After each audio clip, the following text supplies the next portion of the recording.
Well, I grew up out in the country, so running out in the woods, exploring, and creek and pond, and just I was outdoors. I was a little tomboy, so outside growing up, and then I was like flipping through the Iowa State University catalog, and like, oh, what do I want to do? And well, I saw like wildlife biologist in there. I'm like, hey, that would be cool. So that was what the goal was, to go to Iowa State and be a wildlife biologist. Well, in freshman orientation, they're like, you're going to spend 10% of your time outdoors gathering data and 90% of your time indoors analyzing all that. And I'm like, well, maybe I don't want to do that. So I thought, well, I'm just going to continue in this line of work, or this line of study. And so one summer when I was working at the Girl Scout camp as a counselor, well, first of all, studying fisheries and wildlife biology, and then being a camp counselor, it was just kind of automatic then to show kids, hey, this is this, or let's do this little activity. So I was doing that, and then when one summer I had the opportunity to go to Wind Cave National Park to help a graduate student on his prairie dog project. So I camped at Wind Cave National Park in my tent, and then went over and did the graduate work, and in the evenings, so I could go to the campground programs and whatever they had. I'm like, that's kind of an idea. I kind of like that, but your audience in a national park is one that changes all the time. And I thought, I'd rather get to know my audience. So being a naturalist in the County Conservation Board was kind of a new thing there, because there weren't naturalists when I was growing up in County Conservation Board. So that particular job was just coming into being. There was a few naturalists around. And so that was one reason why I never knew that, hey, I want to be a county naturalist, because that job didn't exist when I was growing up.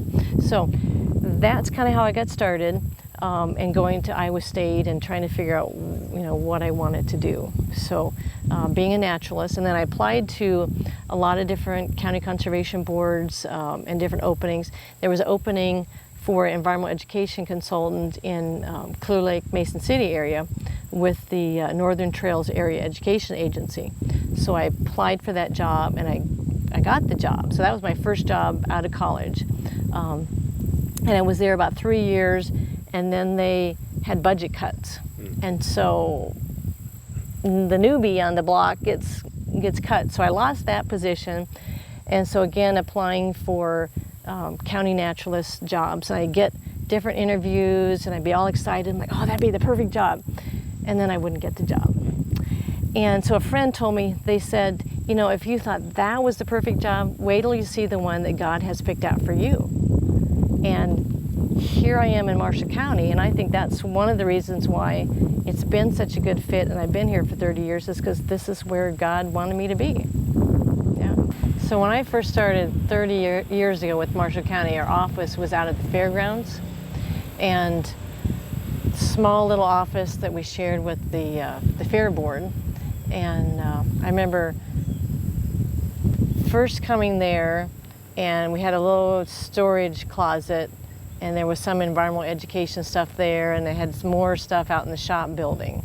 And it's kind of interesting now to compare that now with what we have at the Nature Center here. So the Nature Center has been just really a blessing, so we can help provide more environmental education for people in the county. So space-wise, that's a big difference. Technology-wise too. Now I have a computer at my desk. Back there, when we first started, we had no computer. Then eventually the secretary had a little tiny computer, but we didn't get, the rest of the staff didn't get computers until we got here to the Nature Center in 2003. So technology-wise, there's been a big difference that way. A lot more going out to many of the county parks that we have. We have more county parks now than we did when I started, but more, I'd be up at Grammar Grove in the spring or the fall with, school field trips, be at Grammar Grove or Timmins Grove or down at Greencastle, and so I wasn't in the office, right in the office all the time. Whereas here, a lot of schools want to come, let's come to the Grimes Farm and have the Nature Center as part of the activities. So I do see that I have more, I'm here at the Grimes Farm more, and I don't get out in the rest of the county as much. So I can send my news releases out via email versus taking an hour to go distribute news releases around to the various media contacts. So yeah, there's Facebook. Fortunately, our secretary does all that, calendars and Facebook and all that, because that even takes her, a bit of time to get all that stuff posted out there. When I first started, maple syruping was really popular, and so we did lots of maple syruping, and then, it takes a lot of time to do that, and so I kind of felt like, okay, I don't have as much time. My other programming has kind of increased, and so I don't have as much time to do all the maple syruping. So we kind of phased that out. There were some geology bus trips that we did, and some other, like DeSoto Bend bus trip, Rockford Fossil Park field trip, and we went to, with Hardin County, went up to the International Wolf Center in Ely, Minnesota area. So we did some larger bus trips like that. And I think things kind of go in a little bit of a cycle. So we those ran their course, and then we moved on to do other activities. Have picked up, like the Monarch tagging. That's been a really popular event that we started back in like 1999 is when we first started tagging. And so that one is just continued and continued. We do more, we started Earth Day events back when we had our little office, and utilized the mall for some big Earth Day displays and activities. Here at the Nature Center, we could expand those and have more action type activities with Earth Day. So we had tree planting, and we made some safe cleaners, had a nice hands-on activity. You could make your own laundry detergent or all-purpose cleaner and get to take that home. Whereas at the mall, you were just really kind of limited. We're just handing out tree seedlings, and then had these other more static displays there. So it's having the Nature Center now has allowed a lot more interactive indoor type programs than we could have when we just had the beginning environmental ed at the fairgrounds. Between the early 80s and when REAP first came out, and I can't remember the exact year, there was a fair amount of naturalists. But again, once REAP was enacted, then it really mushroomed. And now there's, I'd say about 3/4 of the counties have a county naturalist now. And some larger counties have more than one naturalist.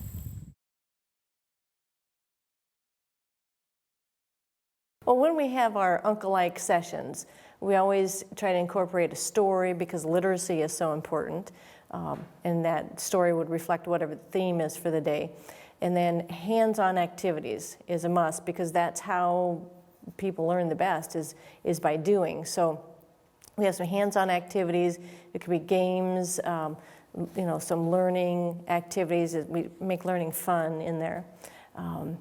And different crafts, so we have some motor skills. So there's a lot of interesting things that we do and try to make things creative and different. And that makes for a great session for the kids. And then that way you can sneak learning in, and they didn't quite realize that they maybe learned something. Parents learn things too, and so it's a It's a fun morning. Let's go find life jackets in the right size. See, this one might work. I don't know. That's the one you tried on. I think we have life jackets. Yeah, we'll try that one on and see.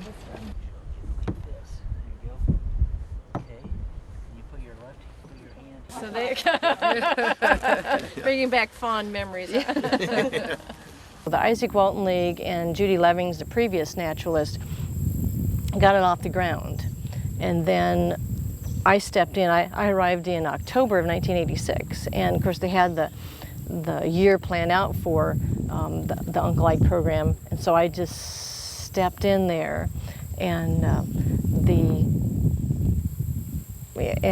fortunately they had some beginning things all planned out, and then I just kind of worked in there and have been at it ever since. We have had some volunteers from Isaac Walton League, but as people got older, you know, your volunteers change, and so I've gotten a lot of volunteers that have been teachers that retired, or even some active teachers, people with strong environmental interest, and so they have helped to pass that environmental news on to the next generation. So it's been interesting, even looking back and seeing the different volunteers who've been a part of Uncle Ike's through the years, especially as their kids were that age, they would step in and help with that. So Uncle Ike's is pretty unique since it started here in Marshall County for elementary age kids. And I always geared it as a family event, so parents or grandparents would bring their kids and then stay to partake in the activities. And I've had several parents say, or grandparents say, I really like the fact that I get to be involved, interact with my child, as opposed to just dropping them off and coming back later to get them. So that part I think is pretty unique. And then Uncle Ike's also spread through other county conservation boards, other states, and they might have called it maybe something a little different. But yeah, I think it was a nice model for other counties, other agencies to use.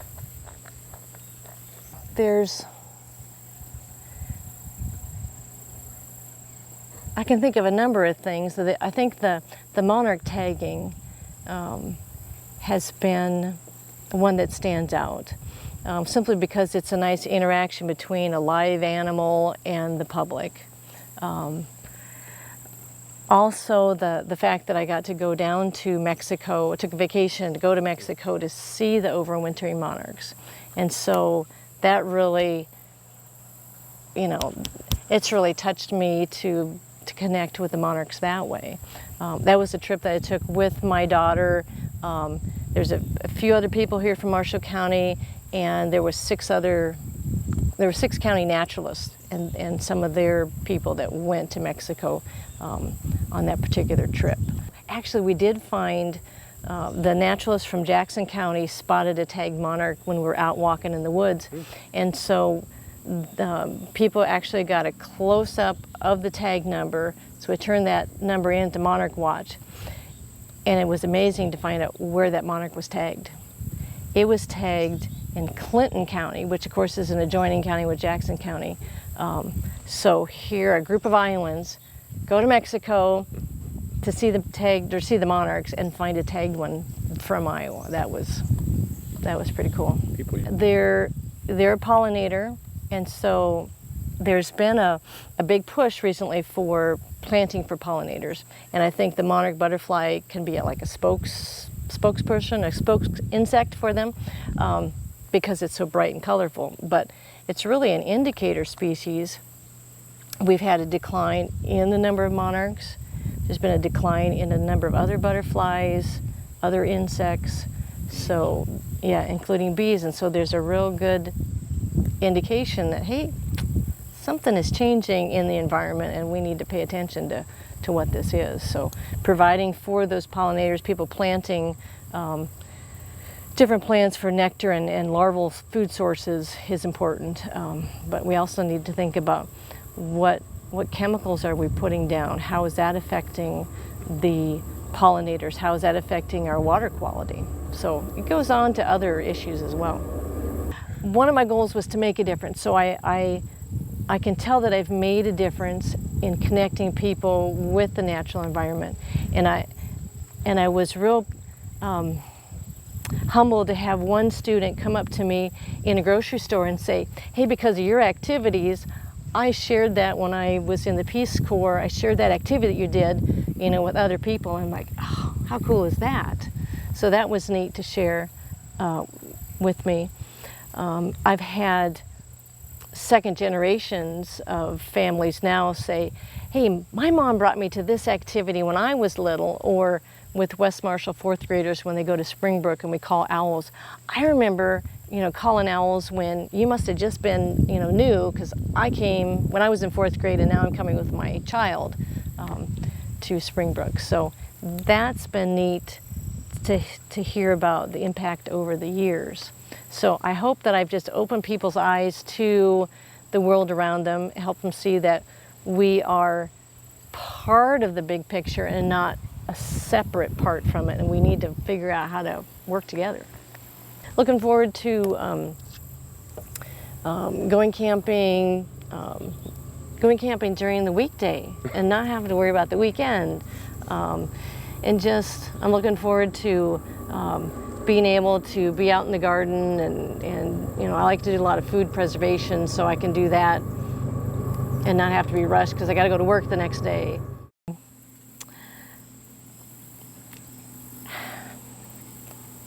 It's been such a big part of my life that in the relationships with people that I've gotten to know, you know, I'll still run into them here and there, but you know, my kids have grown up doing all these different activities, so it's really been a huge part of my life. But I will continue to be an example and show environmental practices in my everyday living, so I can help. I mean, I can still pass the message on, and I can still educate people about, you know, when they ask me, what's this plant, or what's that bird, you know, I can still help to do that type of thing. So yeah, it's been a big part of my life, and a whole lot of fun.